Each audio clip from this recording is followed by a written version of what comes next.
So this isn't a real marriage, it's really more of a betrothal. What it means is that they've made a legal agreement that when they reach the age of consent, which for a girl would be 12 and for a boy would be 14, they would indeed be married. And indeed Suffolk was quite sensible to make this provision because around the same time as the marriage, he was indeed arrested, he was charged with treason and corruption.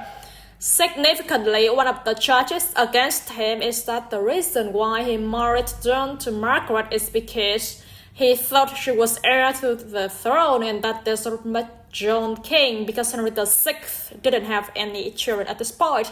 Now, Suffolk ridiculed this. He said it's against law and reason to think that Margaret is the heir to the throne. And he was right. I mean, this was a spurious accusation, really, because Margaret was descended from Edward III, but so were pretty much every other noble at the court. Now, Suffolk actually ends up being convicted. He exiled. As he leaving the country, he gets murdered. So that means that Margaret, her person, her lands, her marriage, all reverts back to the king, and now the king can give her, if he wishes, to somebody else instead. So that marriage to Suffolk's son goes away. And it's worth pointing out that Margaret went on to be married another 3 times, but she herself never acknowledged the marriage to John de Paul as a real marriage. It was annulled, so that's not a divorce. It means the marriage had never existed in the first place. Now, David Grummet, this might come as surprising coming from someone who is very comfortable with the politics and history of the Balkans, but I find the Wars of the Roses absolutely baffling. Can you tell me why they broke out in 1455 and who the main forces are beyond the houses of York and Lancaster?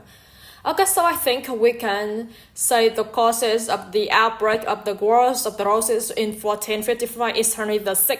So Henry had come to the throne in 1422, aged just 9 months. He had reigned for over 30 years by 1455, and during that time he had really proven himself inadequate in almost every aspect of kingship. He had big boasts to fill because of course his father had been Henry V, and it's Henry V who had conquered Normandy and won the Battle of Agincourt.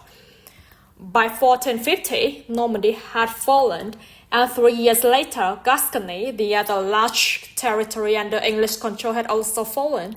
And Henry VI was held widely to blame for this. Not so much that he himself had failed, although I think there's a sense that he had, but more importantly, the people who he had chosen to advise him had failed. We already heard about one of them, William de Paul, Duke of Suffolk, but there were others, and that was Margaret Beaufort, Duke of Somerset. Now, obviously, that's the same family. Edmund is Margaret's uncle, and he becomes the king's chief counselor after Suffolk's death in 1450.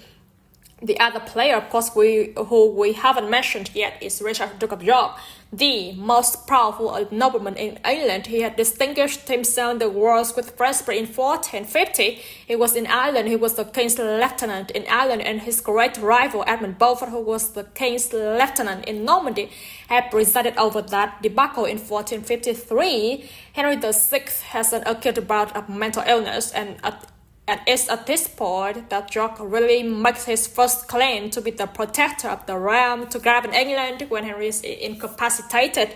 And one of the things that he demands in 1453 and continues to demand it as we go through 1454 into 1455 is the removal of Margaret Beaufort.